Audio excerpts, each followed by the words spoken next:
Hello students, मेरा नाम है ऊर्जा तिवारी और ये है हम लोगों का चैनल आस्क यू। बच्चों, आज का हमारा टॉपिक है मोशन। मोशन आप लोगों का 9th क्लास का फर्स्ट टॉपिक होने वाला है फिज़िक्स का। हाँ बच्चों, फिज़िक्स जब भी बात आती है फिज़िक्स की, यूजुअली जितने भी सारे बच्चों को मैंने देखा है उनमें से 90 to 95 के चेहरे पे एकदम से 12 बज जाता है। क्यों? क्योंकि हम लोग कंसेप्ट्स बना नहीं पाते, हम लोग कंसेप्ट समझ नहीं पाते, हम लोग प्रॉब्लम्स नहीं सॉल्व कर पाते। ऐसा क्यों होता है? क्योंकि हम लोग चीज़ों को विजुअलाइज नहीं करते हैं। तो आज के लेक्चर में बच्चों ये मेरा आप लोगों से रिक्वेस्ट रहेगा कि जो भी मैं यहाँ पर बोल रही हूँ आप उन चीज़ों को अपने दिमाग में विजुअलाइज करने की कोशिश कीजिए। जब तक आप वो नहीं करेंगे ना, तब तक आपको मज़ा नहीं आएगा। ठीक है, तो स्टार्ट करते हैं। इंट्रोडक्शन। बच्चों, हम लोगों ने जितने भी ऑब्जेक्ट्स हम लोग देखते हैं अपने इन एंड अराउंड, तो वहाँ पे क्या होता है, वहाँ पे हम लोगों को उन चीज़ों के 2 स्टेट्स देखने को मिलते हैं। एक तो है बच्चों रेस्ट और दूसरा है मोशन। जब भी मैं क्लास में पूछती हूँ कि रेस्ट क्या होता है और मोशन क्या होता है, तो बच्चों की तरफ से जवाब आता है कि मोशन यानी कोई चीज़ हिल रही है या कोई चीज़ चल रही है, और रेस्ट क्या है, कोई चीज़ अपनी ही जगह पर बनी हुई है, उसे रेस्ट कहते हैं। तो ये भी ठीक है, लेकिन हम लोगों को और साइंटिफिक वे में इसका डेफिनेशन स्टडी करना पड़ेगा, क्योंकि एग्ज़ाम में तो हम लोग ये नहीं लिख सकते ना। तो वो भी हम लोग स्टडी करेंगे, लेकिन उससे पहले बात कर लेते हैं कुछ और डेफिनेशंस के ऊपर। हम लोग बात करने वाले हैं व्हाट इज़ फिज़िक्स। फ़िज़िक्स क्या है? हम लोग स्टडी तो कर रहे हैं, हम लोगों ने इससे पहले भी फ़िज़िक्स की पढ़ाई की हुई है। स्टैंडर्ड 8th में फ्रिक्शन वगैरह हम लोगों ने ये टॉपिक्स पढ़े हैं, लेकिन फ़िज़िक्स एक्चुअल है क्या? फिज़िक्स बच्चों है नेचुरल फिनोमेनन को जब हम लोग स्टडी करते हैं, जब हम लोग उनको समझने की कोशिश करते हैं बच्चों, वो है फिज़िक्स। अगर साइंस का कोई राजा माना जाता है तो उसे माना जाता है फिज़िक्स को। ऐसा कहा जाता है कि physics is the king of science and mathematics is queen of science. Okay, तो ऐसा क्यों? क्योंकि फ़िज़िक्स एक ऐसा सब्जेक्ट है बच्चों जिसमें हर एक चीज़ का जवाब है। जो भी हम लोग सोचते रहते हैं दिन भर कि स्काई है, स्काई ब्लू क्यों है, ये कैमरा है, ये कैसे चल रहा है, मेरे सामने आप लोगों को नहीं दिख रहा होगा, आप लोग ये वीडियो देख रहे हो कभी किसी टाइम में, तो वो कैसे सारी चीज़ें वर्क कर रही हैं। ऊपर फ़ैन चल रहा है, मैं यहाँ पर चॉक से लिख सकती हूँ, कैसे लिख सकती हूँ, कैसे सब कुछ चीज़ें हो रही हैं। ये जो भी फिज़िकल फिनोमेनन है या फिर नेचुरल चीज़ें हैं, ये जो आपको स्टडी करनी है, तो ये सारी चीज़ों का जवाब है बच्चों फ़िज़िक्स में। तो ये है फ़िज़िक्स। इतने सिंपल फिनोमेनन होते हैं, लेकिन इतने अमेजिंग होते हैं कि हम लोग देख के बस मस्त लग रहा है। ठीक है, यहाँ से वायर में से हम लोग सेल कनेक्ट करते हैं, यहाँ पर बल्ब होता है, अपने आप वो लाइट ग्लो हो रही है। छोटी सी चीज़ है, लेकिन वो छोटी सी चीज़ में भी बहुत बड़ी सारी एक जो साइंटिफिक थ्योरी है, लेकिन वो समझने में बच्चों बहुत मज़ा आता है, trust me. Okay, so this was about physics. और फिज़िक्स में क्या होता है? फिज़िक्स में बच्चों हम लोग और कुछ नहीं स्टडी करते हैं, हम लोग स्टडी करते हैं फिज़िकल क्वांटिटीज़ के बारे में। No, what is physical quantities? Physical quantity माने बच्चों ऐसी सारी चीज़ें जिनको तुम मेजर कर सकते हो, जिनको हम लोग क्वांटिफाई कर सकते हैं। जैसे कि बच्चों अगर ये चॉक है तो इसका कुछ ना कुछ पर्टिकुलर मास होगा, इसका कुछ ना कुछ वज़न होगा, बराबर। तो उसको मैं गिन सकती हूँ कितने ग्राम्स का है वगैरह। तो वो क्या हो जाएगा बच्चों? वो हो जाएगा एक फ़िज़िकल क्वांटिटी। इस चीज़ का कुछ ना कुछ लेंथ है, तो वो भी क्या हो जाएगा? फ़िज़िकल क्वांटिटी हो जाएगा। क्यों? क्योंकि मैं उस चीज़ को माप सकती हूँ, मैं उस कितने सेंटीमीटर का है मैं स्केल लगा करके देख सकती हूँ।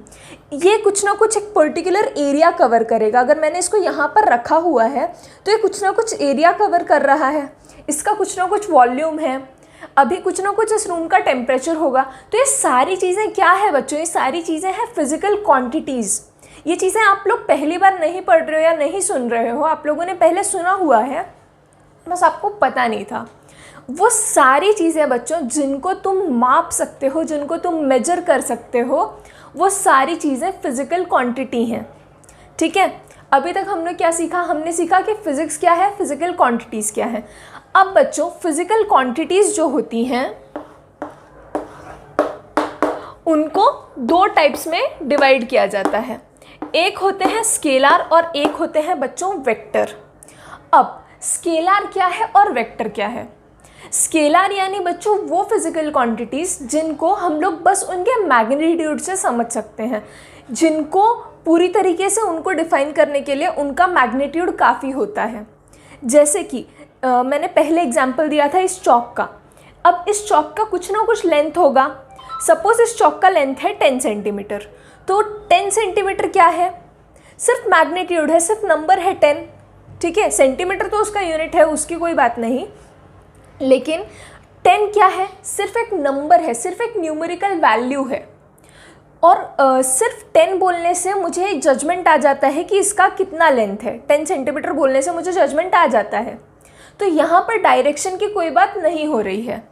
लेकिन जब हम बात करते हैं वेक्टर्स की, तब हम लोगों को ध्यान में लाना पड़ता है डायरेक्शन। जिन जिन फिजिकल क्वांटिटीज़ में डायरेक्शन का सेंस आ जाता है, उन फिजिकल क्वांटिटीज़ को हम बोलते हैं वेक्टर्स। इन चीज़ों को हम लोग आगे बहुत ज़्यादा डिटेल में स्टडी करने वाले हैं, तो इन चीज़ों पर अभी ज़्यादा बात नहीं करते हैं। तो बच्चों अब तक हमने देखा फिज़िक्स क्या होता है, फिजिकल क्वांटिटीज़ क्या होती हैं, उनके टाइप्स क्या होते हैं। अब बात करते हैं बच्चों यूनिट क्या होते हैं। यूनिट बच्चों वो रेफरेंस स्टैंडर्ड होते हैं जिनको हम लोग यूज़ करते हैं ताकि हम लोग जो फिज़िकल क्वांटिटीज़ हैं उनको मेजर कर सकें, क्वांटिफाई कर सकें। अब जैसे मैंने एग्जांपल दिया था कि ये जो चौक है इसका कुछ ना कुछ लेंथ है, तो जैसे मैंने बोला कि 10 सेंटीमीटर, तो जब तक मैं सेंटीमीटर नहीं बोल देती वो चीज़ कंप्लीट नहीं होती। अगर मैंने बोला होता 10, तो तुम क्या समझते, 10 मीटर है, सेंटीमीटर है, किलोमीटर है, क्या है? तो बच्चों यूनिट स्पेसिफाई करना बहुत ज़्यादा ज़रूरी है। और बच्चों यूनिट जो होते हैं, यूनिट के ढेर सारे सिस्टम्स थे। अभी की बात नहीं कर रही हूँ मैं पहले की बात कर रही हूँ। पहले हर जगह के सिस्टम अलग अलग होते थे। कई कई जगह पर चलता था MKS यानी मीटर, किलोग्राम और सेकेंड। FPS चलता था, फुट पाउंड सेकेंड, या फिर चलता था CGS, सेंटीमीटर ग्राम सेकेंड। तो ये जो सिस्टम्स थे ये हर जगह पे अपने अलग अलग थे। इंडिया में अलग चल रहा है, अमेरिका में अलग चल रहा है, किसी और जगह पे अलग चल रहा है, कहीं कुछ और ही चल रहा है, सिस्टम अलग से ही चल रहा है। तो जो ये डेटा होता था, साइंटिफिक डेटा, इसको जो साइंटिस्ट स्टडी करते थे उन लोगों को बहुत दिक्कत होती थी कि ये फुट में है, इधर पाउंड में है, क्या है। तो क्या किया गया कि सारी चीज़ों को एक किया गया, एक स्टैंडर्ड सेट किया गया कि अब से कल से यही होगा, यही हम लोग फॉलो करेंगे। तो SI सिस्टम के अकॉर्डिंग बच्चों कौन कौन से सिस्टम हम लोगों ने बात की, MKS, FPS और CGS। MKS मैंने क्या, मीटर, किलोग्राम, सेकेंड। मीटर किसका यूनिट है, लेंथ का। किलोग्राम मास का, सेकेंड टाइम का, foot pound second, centimetre gram second. ऐसे हर जगह पे अलग अलग चलते थे। तो हम लोगों ने क्या किया, हम लोगों ने नहीं, जो भी बड़े बड़े साइंटिस्ट रहे होंगे उन लोगों ने निकाल दिया SI सिस्टम, जिसमें कह सकते हो MKS का ही है, जहाँ पर लेंथ मेजर होती थी मीटर में, वेट मेजर किया जाता था किलोग्राम में, या मास मेजर किया जाता था किलोग्राम में, और टाइम मेजर किया जाता था बच्चों सेकेंड्स में। तो ये SI यूनिट हम लोग यूजुअली फॉलो करते हैं और हम लोगों को भी अभी से SI पे ज़्यादा फोकस करना है, ठीक है। तो ये बात हो गई बच्चों यूनिट्स की। अब हम लोग आते हैं बच्चों वापस से अपने टॉपिक पे, यानी मोशन पे। अब बच्चों मैं आपसे पूछना चाहूँगी कि आप लोगों ने कितने टाइप्स के मोशन स्टडी किए हुए हैं, या स्टडी नहीं भी किए हुए हैं तो देखे कितने टाइप के हैं।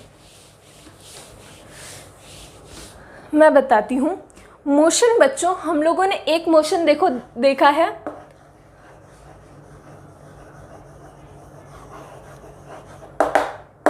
Straight line motion. Straight line motion माने क्या, चीज़ एकदम सीधी लाइन में चली जा रही है, तो ये हो जाएगा स्ट्रेट लाइन मोशन। दूसरा बच्चों हम लोगों ने देखा है सर्कुलर मोशन। सर्कुलर मोशन यानी क्या, कोई ऑब्जेक्ट एक सर्कुलर पाथ फॉलो कर रहा है। एक सर्कल समझ सकते हो तुम इमेजिनरी, उसके अराउंड कोई एक ऑब्जेक्ट है यहाँ पर जो ऐसे जा रहा है तो उसे क्या कहोगे? सर्कुलर मोशन कहोगे। रोटेटरी मोशन, रोटेटरी मोशन यानी क्या?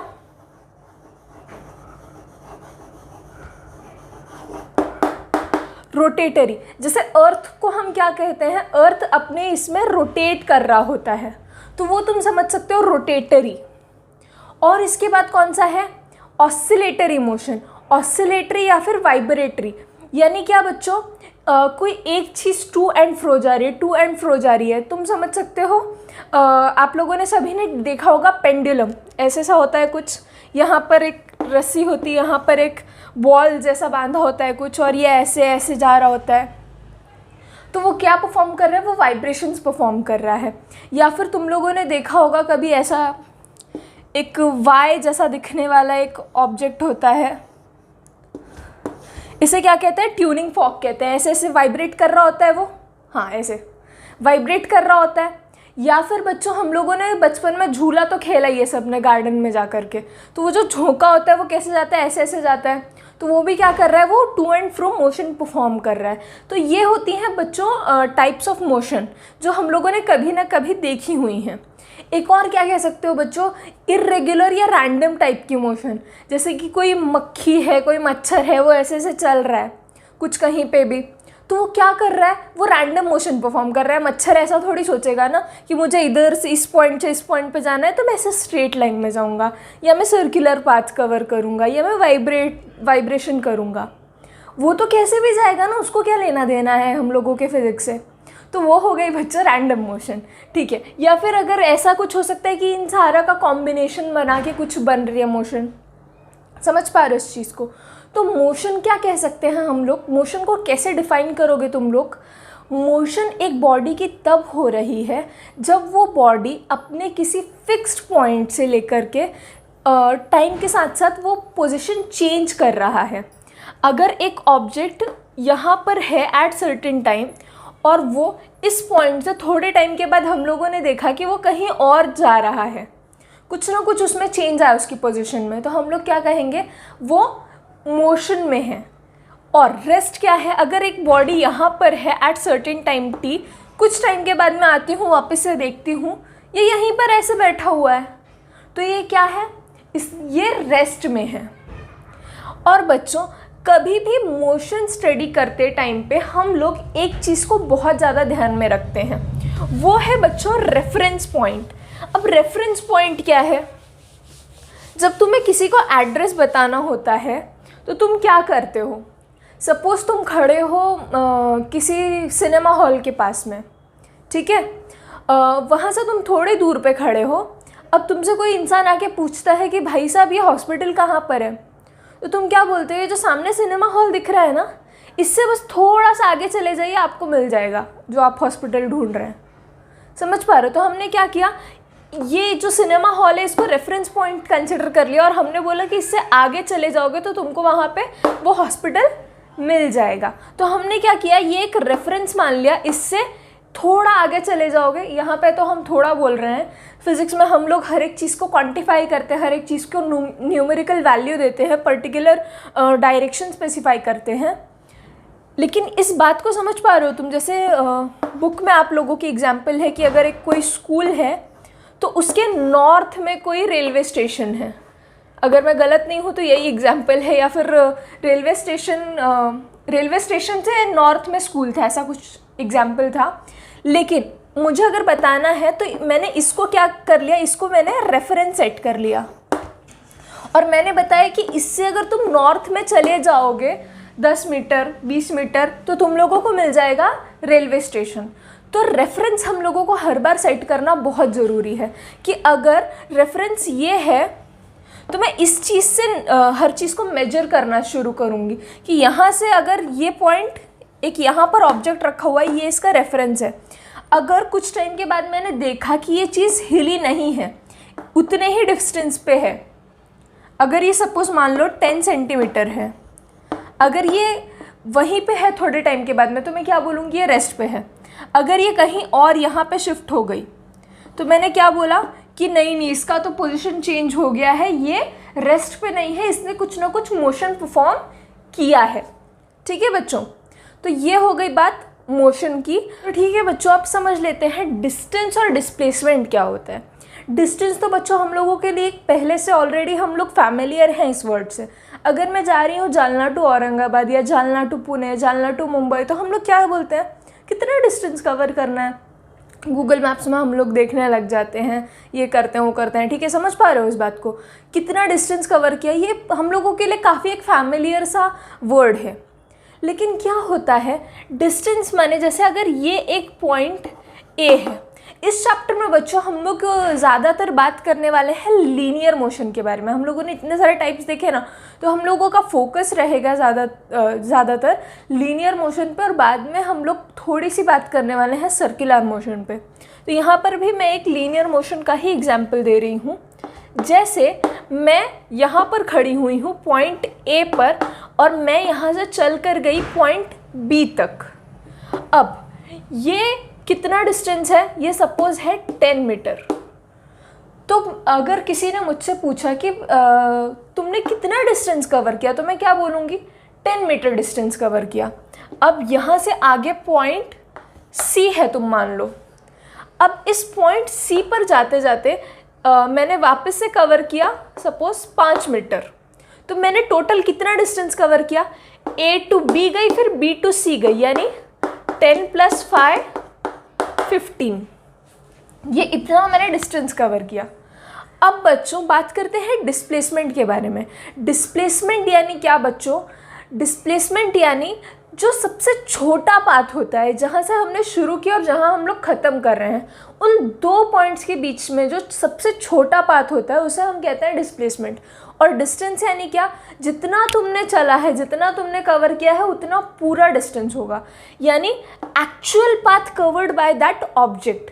जितना भी वो चला है, जितनी भी उसने मोशन की है, वो सारा काउंट होगा किसमें, डिस्टेंस में। लेकिन डिस्प्लेसमेंट में ऐसा नहीं होगा। डिस्प्लेसमेंट में क्या होगा, from initial position to final position, जो सबसे छोटा डिस्टेंस, जो सबसे छोटा पाथ निकलेगा उसको तुम कहोगे डिस्प्लेसमेंट। डिस्प्लेसमेंट जो है डिस्टेंस का बड़ा भाई है। बड़ा भाई हमेशा थोड़ा सा और एडवांस होता है ना, तो वैसे ही ये जो डिस्प्लेसमेंट है, हम लोगों ने जैसे पहले बात की थी कि फिजिकल क्वांटिटीज़ को 2 टाइप्स में हम लोग डिवाइड करते हैं। एक होता है स्केलर और दूसरा होता है वेक्टर। तो डिस्टेंस जो है हमारा छोटा भाई वो है स्केलर, और डिस्प्लेसमेंट जो है बड़ा भाई वो है हमारा वेक्टर। तो बच्चों डिस्टेंस मैंने क्या बोला, एक्चुअल पाथ। तो अगर मैं गई ए से बी पे और बी से सी पे, तो मैंने कितना डिस्टेंस कवर किया, 15। अब मैं वापस यहाँ से सी से बी पर आई, तो कितना हो जाएगा, 10 + 5, ये 10 ये 5, और वापस से इधर आई C to B, तो कितना हो जाएगा, 5, यानी कि 20। लेकिन अगर वहीं पे मैं तुमसे पूछूं कि डिस्प्लेसमेंट कितना हुआ, डिस्प्लेसमेंट क्या था, डिस्प्लेसमेंट था इनिशियल और फाइनल पोजीशन के बीच का सबसे छोटा रास्ता। तो इनिशियल पॉइंट हमने कहाँ से शुरू किया, हमने शुरुआत की थी यहाँ से, फिर हम कहाँ गए, यहाँ गए, फिर यहाँ गए, फिर वापस से यहाँ आए। तो हम लोगों का इनिशियल पोजीशन ये था, फाइनली हम लोग यहाँ पे पहुँचे। तो इन दोनों के बीच का सबसे छोटा पाथ कौन सा दिख रहा है बच्चों, ये वाला। तो ये इसके बीच में कितना पाथ है, ये 10 मीटर का। तो अगर ये एग्जाम्पल लेते हैं तो डिस्प्लेसमेंट क्या बन जाता है, 10 मीटर, जबकि डिस्टेंस कवर्ड कितना है बच्चों, 20 मीटर का। तो ये बात आप लोगों को फ़र्क समझ में आ रहा है। अभी हम लोग आगे और एग्जाम्पल्स लेने वाले हैं, जिससे आप लोगों को ये बात और अच्छे से आप लोग अच्छे से समझ पाओगे इस चीज़ को। ठीक है बच्चों, अब एक एग्जाम्पल देखो बच्चों। जैसे यहाँ पर समझ लो कि मेरा घर है, यहाँ पर मेरी कोई दूसरी फ्रेंड का घर है, और यहाँ पर कोई एक तीसरी फ्रेंड का घर है। इसका घर ज़्यादा ही बड़ा बना दिया, बड़ी पैसे वाली होगी, ठीक है। तो अब बच्चों मैं गई पहले इस वाली फ्रेंड के घर, फिर हम दोनों मिलकर गए इधर। तो ये कितना डिस्टेंस है, सपोज मान लो ये 5 मीटर है, और ये कितना है बच्चों, इसको बना लेते हैं बच्चों हम लोग 3 मीटर, इसको बना लेते हैं 4 मीटर, ठीक है। तो अब मैंने कहाँ से अपनी जर्नी शुरू की, यहाँ से, अपने घर से। अब मैं अपने घर से डिस्टेंस कवर किया मैंने यहाँ तक, इस फ्रेंड के घर जाने तक 3 मीटर्स, फिर यहाँ से यहाँ गई मैं 4 मीटर्स। तो टोटल कितना हो गया बच्चों, 3 + 4, इतना मैंने डिस्टेंस कवर किया, यानी कितना बच्चों, 7 मीटर। लेकिन अगर मुझसे कोई पूछता है आके कि तुमने डिस्प्लेसमेंट कितना कवर किया, तो मैं क्या बोलूँगी कि ये मेरा इनिशियल पोजीशन था, ये मेरा फाइनल पोजीशन था। तो इन दोनों के बीच में जो शॉर्टेस्ट लाइन जाएगी वो कैसे बनेगी, ऐसे बनेगी। अब मुझसे कोई ये डिस्टेंस पूछता है, ये पाथ का लेंथ पूछता है, तो मैं कैसे बता पाऊँगी, पाइथागोरस थ्योरम से 90 डिग्रीज। तो ये 3 और 4 पाइथागोरियन ट्रिपलेट, ये 5 बन जाएगा। तो ये फ़र्क समझ पा रहे हो बच्चों तुम लोग, यहाँ पर डायरेक्शन बहुत ज़्यादा मायने रखती है।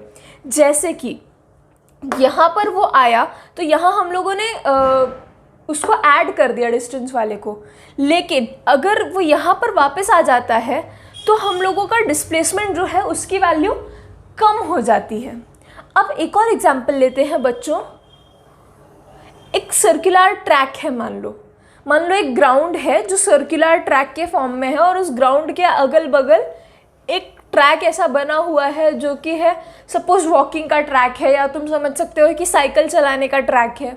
तो अगर मैंने यहाँ से अपनी जर्नी शुरू की और मैं यहाँ से घूम के पूरा वापस इधर आ गई, तो मैंने इसका डिस्टेंस कितना कवर किया, तो वो तो हम लोग निकाल लेंगे सर्कमफरेंस से। सर्कमफरेंस का फॉर्मूला क्या है, 2πr। सपोज इसका रेडियस है, सपोज कुछ r है, तो डिस्टेंस कवर्ड कितना हो जाएगा, 2π × r। लेकिन डिस्प्लेसमेंट क्या हो जाएगा, हम लोगों ने शुरुआत कहाँ से की, हम लोगों ने शुरुआत की इस पॉइंट से, वापस आ गए हम लोग इसी पॉइंट पे। तो जब तुम उसी पॉइंट पे शुरुआत कर रहे हो, उसी पॉइंट पे आ जा रहे हो, तो डिस्प्लेसमेंट क्या हो जाएगा, डिस्प्लेसमेंट हो जाएगा बच्चों 0। तो समझ पा रहे हो इस बात को, ये कितना मस्त एकदम कंसेप्ट है। तो ये था बच्चों डिस्टेंस और डिस्प्लेसमेंट के बारे में। क्या है distance, distance is actual path, और डिस्प्लेसमेंट क्या है, इनिशियल और फाइनल के बीच में शॉर्टेस्ट पाथ। अगर मैं एक एग्जांपल देती हूँ कि अगर तुम लोगों को ग्राउंड पे जाना है, पीटी वाला पीरियड है और तुम लोगों को क्लासरूम से ग्राउंड पे जाना है, तो हम लोग क्लासरूम से ग्राउंड पे डायरेक्टली भाग करके जाते थे। लेकिन जैसे ही जाते थे नहीं, मैं जाती थी, तुम लोग तो अभी भी जाते होगे, तुम लोग 9th में हो, ठीक है। अगर पीटी वाला पीरियड होता है तो हम लोग क्या करते हैं कि क्लासरूम से ग्राउंड तक तो एकदम स्ट्रेट भाग के जाते थे। लेकिन जब वो वाला पीरियड ख़त्म हो जाता था तो पहले थोड़ा वॉशरूम जाओ, थोड़ा सा पानी पी कर आओ, थोड़ा सा इस क्लासरूम की तरफ घुस के आओ, थोड़ा सा उस क्लासरूम की तरफ घुस के आओ, टीचर को क्या ही मालूम पड़ेगा, है ना।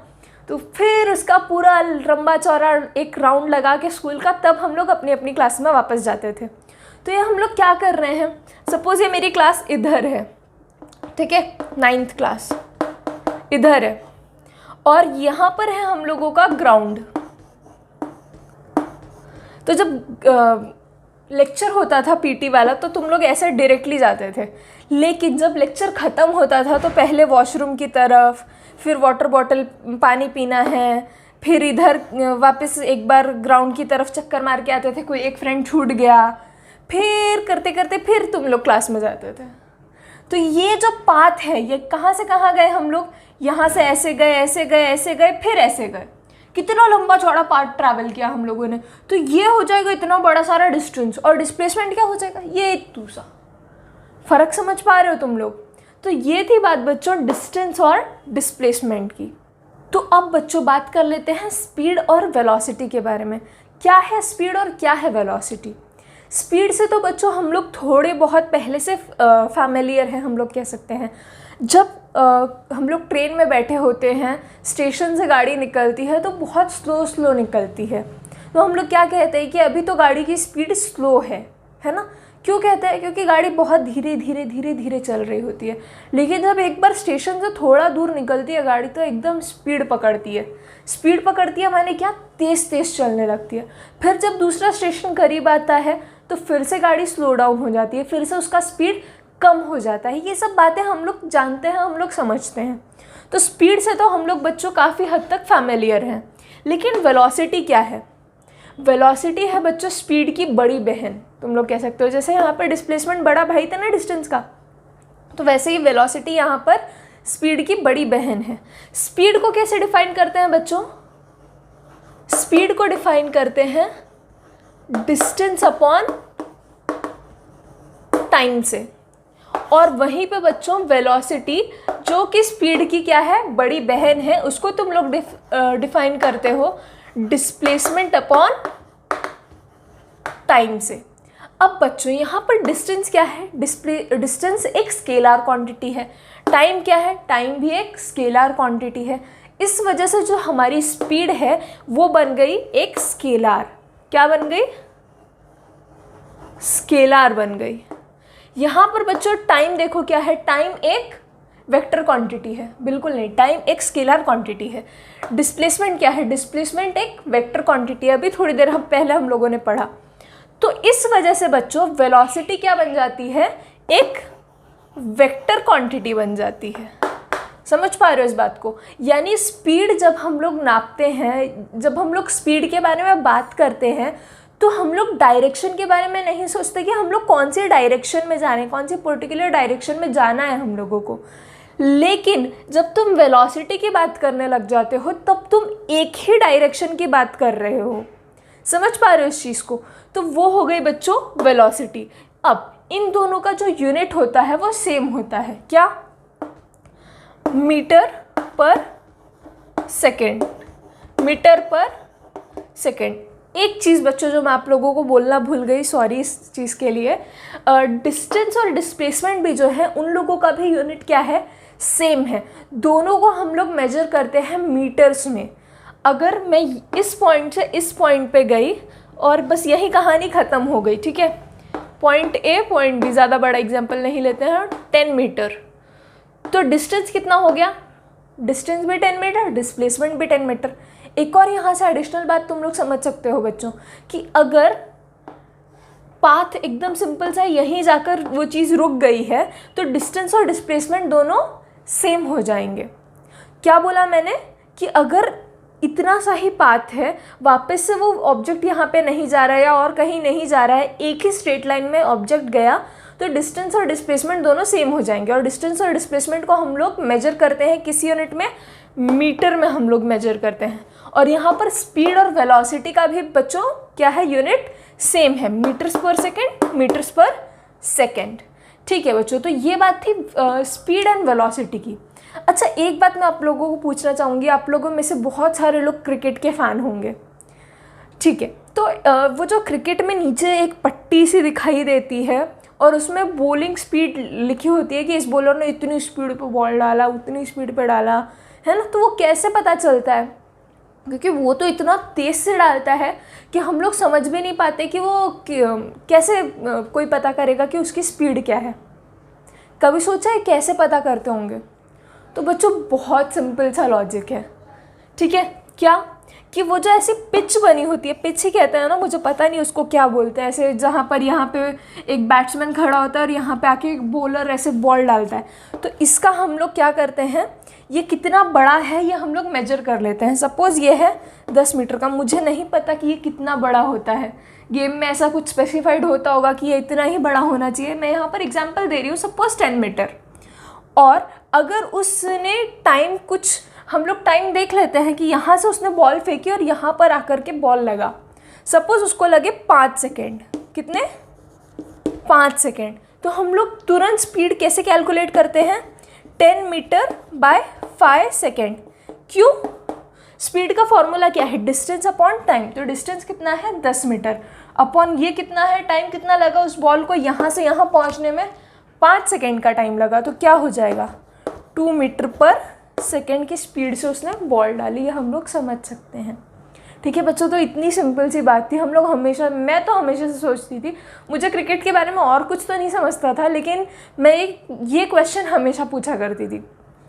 ठीक है, तो अब बात करते हैं बच्चों एवरेज स्पीड और एवरेज वेलोसिटी के बारे में। क्या होता है एवरेज स्पीड और क्या होता है एवरेज वेलोसिटी? होप आप लोगों को ये सारी चीज़ें समझ में आ रही हैं, क्लियर हो रही हैं। अगर आप लोगों को ये सारी चीज़ें में से अगर कुछ भी डाउट है तो आप लोग वापस से एक बार रिवाइंड करके वीडियो देखिए, या फिर आप लोग मुझसे कमेंट्स में भी पूछ सकते हैं कि आप लोगों को क्या डाउट है। ठीक है बच्चों, अब बात करते हैं एवरेज स्पीड और वेलोसिटी के बारे में। सपोज़ कोई एक ऑब्जेक्ट है, उसने अपनी जर्नी यहाँ से स्टार्ट की और वो सर्टेन टाइम इंस्टेंस t1 में यहाँ पहुँचा और उसने डिस्टेंस कवर किया s1। अब थोड़ी देर के बाद में वो यहाँ पहुँचा इन टाइम t2, यहाँ से लेके यहाँ तक टाइम कितना लगा, t2 टाइम लगा, s2 उसने डिस्टेंस कवर किया।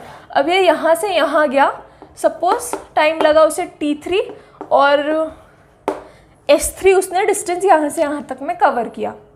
ठीक है बच्चों, यहाँ से यहाँ तक उसकी वेलोसिटी तुम मान सकते हो v1, v2 और ये v3। तो बच्चों जब एवरेज स्पीड की बात होगी, एवरेज स्पीड की बात होगी, तो एवरेज स्पीड क्या होती है बच्चों, टोटल डिस्टेंस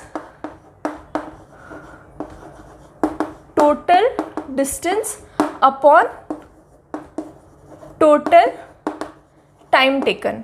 यानी क्या बच्चों, टोटल डिस्टेंस यानी क्या, s1 plus s2 plus s3, यानी क्या हो जाएगा s1 plus s2 plus s3, और यहाँ हो जाएगा बच्चों t1 plus t2 plus t3। वहीं पे बच्चों एवरेज वेलोसिटी का क्या फॉर्मूला है, ये चीज़ें बच्चों आप लोगों को काम आने वाली है जब आप लोग न्यूमेरिकल सॉल्व करोगे।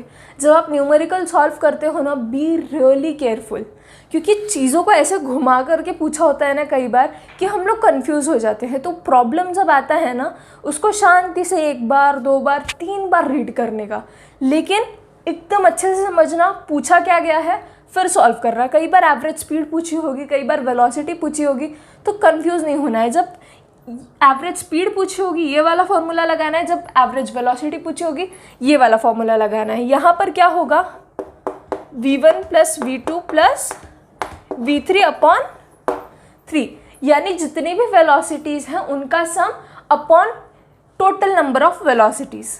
ठीक है बच्चों, तो ये था एवरेज स्पीड और ये था एवरेज वेलोसिटी का फॉर्मूला।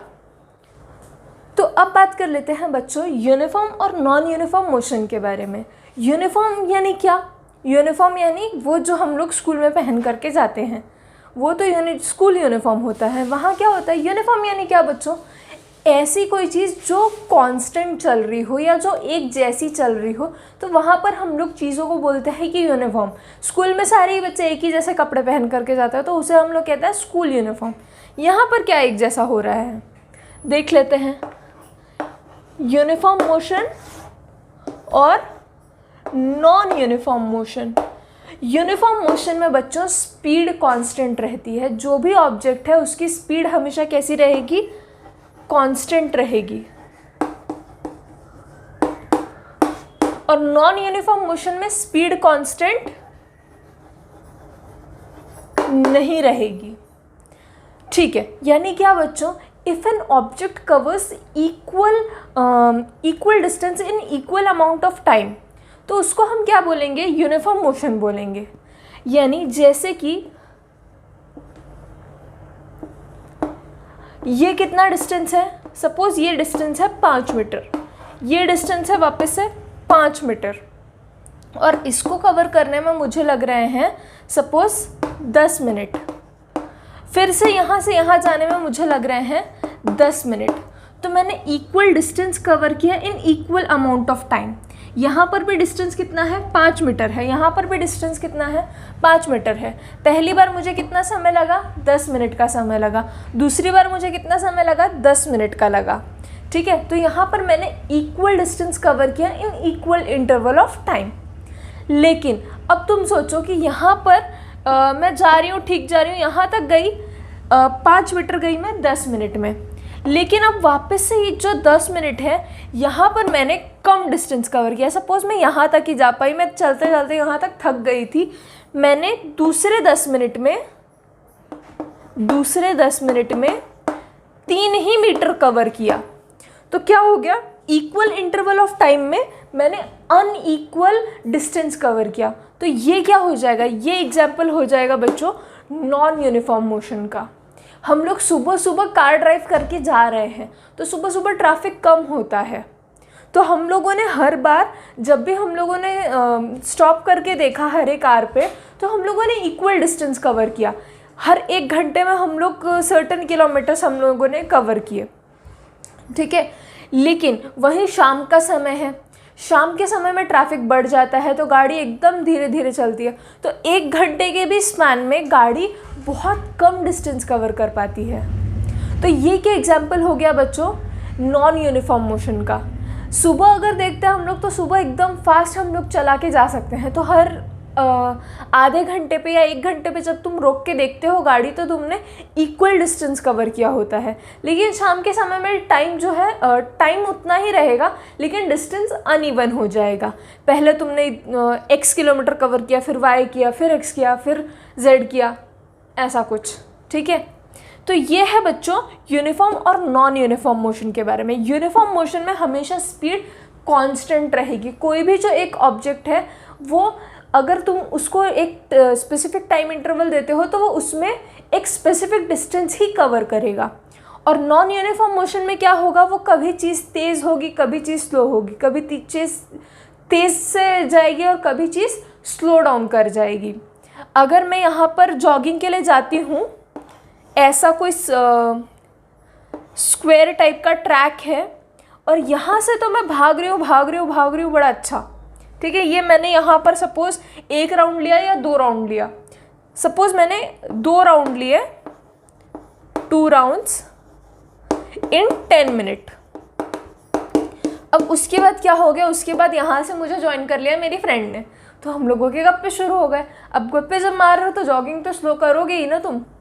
तो यहाँ से हम लोगों ने 10 मिनट में 1 ही राउंड मारा। नेक्स्ट 10 मिनट में हम लोगों ने कितना राउंड मारा, 1 राउंड मारा। तो यहाँ पर टाइम तो उतना ही है लेकिन हम लोगों ने राउंड कम मारे, तो ये क्या हो जाएगा नॉन यूनिफॉर्म मोशन। पहले हम लोग एक कांस्टेंट स्पीड पे चल रहे थे, बाद में क्या हुआ, हम लोग स्लो डाउन हो गए, बाद में वापस से मेरी फ्रेंड चली गई तो वापस से मैं अपनी स्पीड में आ गई। समझ रहे हो उस बात को। तो ये है बच्चों uniform and non uniform motion. अब बच्चों बात कर लेते हैं हम लोग एक्सेलरेशन के ऊपर। क्या होता है एक्सेलरेशन। हम लोगों ने बात की बच्चों वेलोसिटी के ऊपर। क्या थी वेलोसिटी, वेलोसिटी थी हम लोगों के स्पीड की बड़ी बहन जो थी एक वेक्टर क्वांटिटी। तो एक्सेलरेशन को सपोज यहाँ पर एक ऑब्जेक्ट है और उसका वेलोसिटी है u, वो किसी एक वेलोसिटी से जा रही है, उसका इनिशियल वेलोसिटी है सपोज u। अब वो ऑब्जेक्ट पहुंच गया यहाँ पर, कुछ डिस्टेंस उसने कवर किया, वो यहाँ पर पहुंच गया, यहाँ उसकी वेलोसिटी बन रही है बच्चों v। एक्सेलरेशन को हम लोग डिनोट करते हैं a से और यहाँ पर देते हैं उसके सर पे एक एरो। क्यों देते हैं सर पे एरो, क्योंकि वो एक वेक्टर क्वांटिटी है। वेक्टर्स को हमेशा उनके हेड पे एक एरो देके हम लोग रिप्रेजेंट करते हैं। क्यों, वेक्टर्स हमेशा किसी न किसी के बड़े भाई बहन होता है ना। यहाँ पर डिस्प्लेसमेंट जो है स्पीड का डिस्टेंस का बड़ा भाई है तो उसके हेड पे एक एरो रहेगा। वेलोसिटी जो है स्पीड की बड़ी बहन है तो उसके हेड पे एरो रहेगा। एक्सेलरेशन जो है वो भी कोई रिलेटिव बना लो इसको भी, और ये भी बड़ा ही रिलेटिव है तो इसके भी सर पे कोई एरो है। ठीक है, तो अब देखो बच्चों ये एक ऑब्जेक्ट है, इसकी इनिशियल वेलोसिटी थी u, इसकी फाइनल वेलोसिटी बन गई है v।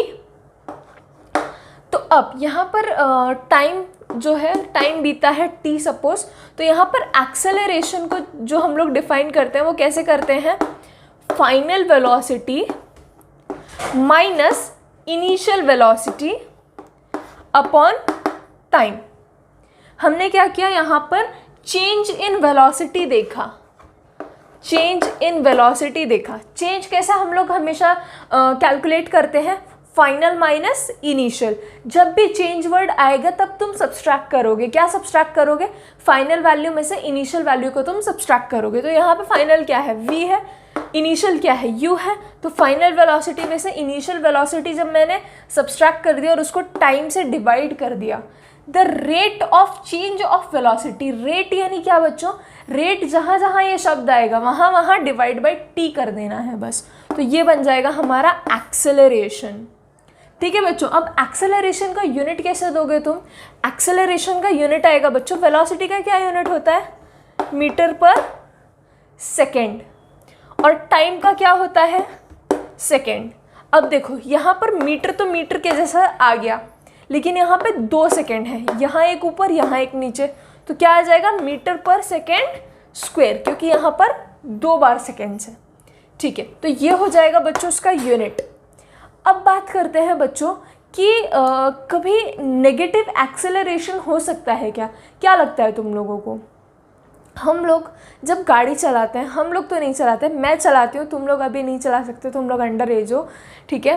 जब गाड़ी चलाते हो तुम लोगों ने किसी को देखा है तो हम लोग क्या करते हैं, एक्सेलरेट करते हैं, ऐसे घुमाते हैं एक्सेलरेटर, तो गाड़ी एकदम फास्ट भागने लग जाती है। तो हम लोग क्या करते हैं, अपनी वेलोसिटी को बढ़ाते हैं।